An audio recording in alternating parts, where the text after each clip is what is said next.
that we presently have today to about 1 billion people within 30 to 50 years. So who says which 4.2 billion or whatever it is aren't worth anything anymore and they have to go? Well, I've asked some of the environmental leaders, well, if you really believe that, why don't you offer yourself up on the altar as a sacrifice on nature's altar? They said, no, we can't do that. We have to make sure that it's done right. Oh, they're the guardians. That's why I wanted to ask Jacques Cousteau, and they've heard me many times in this program say, okay, if you really believe that, to reduce it by 350, whatever it is, 1,000 people per day, are you going to be out on Calypso directing the band, or will you walk into the oven and be the first, first fruits of this sacrifice of humans? Yes. That's what it is. That's really what it boils down to.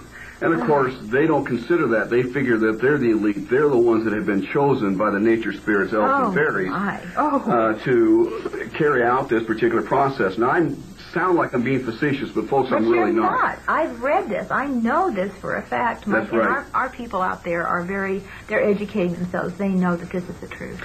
And Maurice Strong, who is kind of the man behind the man that's executing this global agenda. A Canadian industrialist, comes from a very impoverished background, has gained multiple millions, perhaps billions, over his lifetime exploiting natural resources, is now part of the New Age group, and was the Secretary General of the Earth Summit in 1992 in Rio de Janeiro, actually created the United Nations Environmental Program in 1972. He is the creator and the president of many of the major global forums and so forth that are directing our economies and so forth. And he expects to be the next Secretary General of the United Nations by 1996. Oh, 96. 96 or 97, at the very latest, 1997. He owns a huge ranching concern in one of our western states. In Colorado, he owns a ranch called the Baca Grande. That is a New Age, probably the biggest New Age mecca of the world. On it, it has a temple to the sun god. And of course, this is their business. They can do this. They can do this. I have no problem with that. Don't force it on the rest of us. Force it on the rest of us, right. But the temple to the sun god was created by and erected by what's known as the Lindisfarne Association, of which Maurice Strong was the treasurer for a number of years, financial director, and is one of the board members. And the Lindisfarne Association is a organization, kind of an umbrella group for a number of ones called the Gaia Institute and a number of others, including Feinhorn.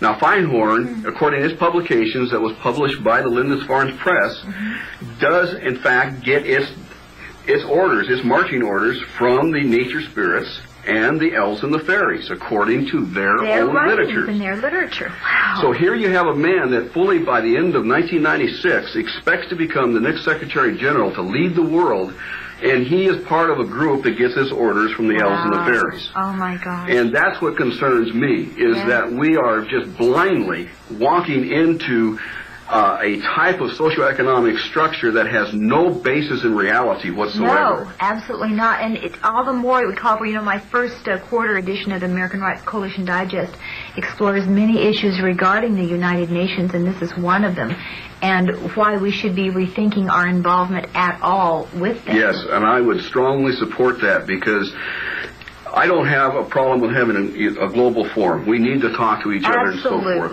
But when you have a mentality within that global forum to take over the world as they do, to become a global government, to have a one world religion and all that's associated with that, there's something terribly wrong, and we better just disassociate ourselves with it. Absolutely, absolutely, Michael. The next thing that this group said that we revealed to the Senate on September 30th, 1994, was that they truly expect to elevate property rights, as you and I know them, as from individual rights up to a global right. And and this is the key to biodiversity. Wow. Right here is that biodiversity, as they defined it, is part of the global commons. No one can own it. And since biodiversity is affected by anything mankind does, what that means is then that property rights, the right to build a manufacturing facility, a right to harvest a forest, a right to farm, a right to do anything on land or buildings, whatever is the definition of property, has to be elevated to a global level, because ecosystems cross jurisdictional boundaries. They cross county lines, they cross state lines, which they wipes cross out national state lines. and national sovereignty. That's right wipes there. out state and national sovereignty right there, and therein lies the problem, the key that we'll get to momentarily. But it's one of those key issues where the property rights, global commons mentality, what they're wanting to do is to elevate these rights up to what is known as the global environmental facility. Now, the global environmental facility, folks, does exist. It's been in existence for a number of years now. The United States itself has funded the global environmental facility to the tune of almost $400 million that I'm aware of, and perhaps even be more than that. And their purpose is to basically allocate property rights. There's Section 8 spends many, many dozens of pages talking about the reallocation of property rights upward. Massive transfers of assets from the developed to the undeveloped portions of the world. This the social dogma that we've heard for so many years actually being implemented on the basis of biodiversity. In fact, I'm seeing this as a total end run around all of the efforts the conservatives in this nation have done to block that agenda, and it's being implemented right behind their backs, and we don't even know about it. But they're elevating property rights and all that goes with it. And as you well know, Trudy, on many of the programs that you have done, when you no longer control the use of your property, you are at the mercy of the person who does control it. That's absolutely right. And you cannot live. You need three things actually. You need land, you need water, and you need shelter to live, and food.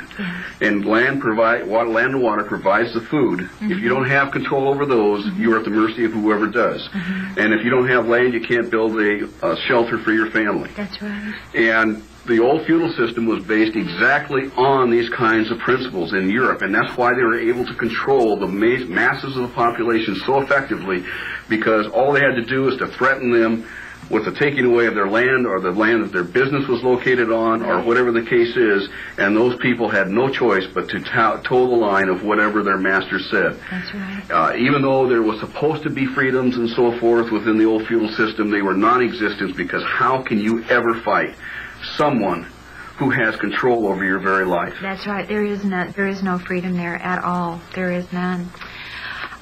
Let's continue, Michael. I had to take a deep breath here because I know these things, they're overwhelming, but they really are. And it's the staggering thing about it is that most people who are typical Americans just can't believe that other people can be advancing such an evil agenda. And all I can say is, because of the belief system that they hold to, they are blinded to what they're doing. And I've seen that in so many of my mixed audiences where I have environmentalists very often working for one of these organizations that are there to decry what I'm saying, and all of a sudden realize that the light goes on, and they realize they've been had. Yeah.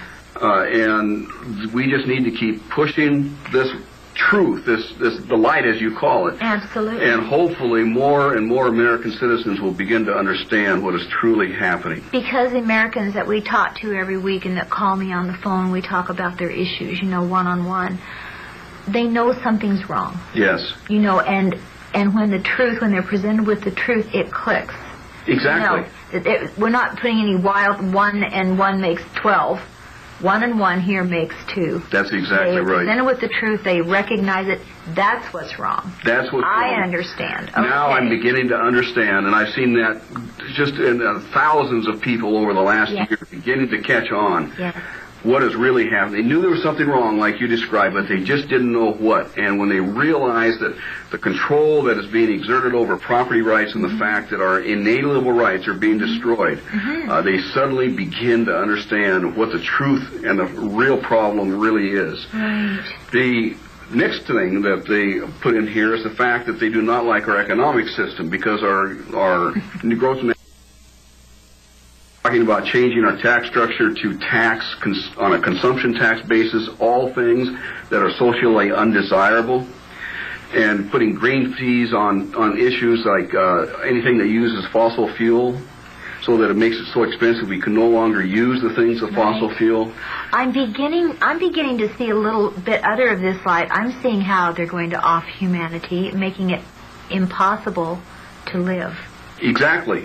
is going to be That's how impossible to they're- live. But there's one impossible other to live. factor that just astonishes me, because they don't say how they could possibly reduce the Earth's population by 2/3 within 30 to 50 years. They give no indication, but they Right. do say, they do acknowledge, for instance, that the use of fertilizers in agriculture has expanded the food production, so it has prevented the world starvation that's been predicted over the last 40 years. I see.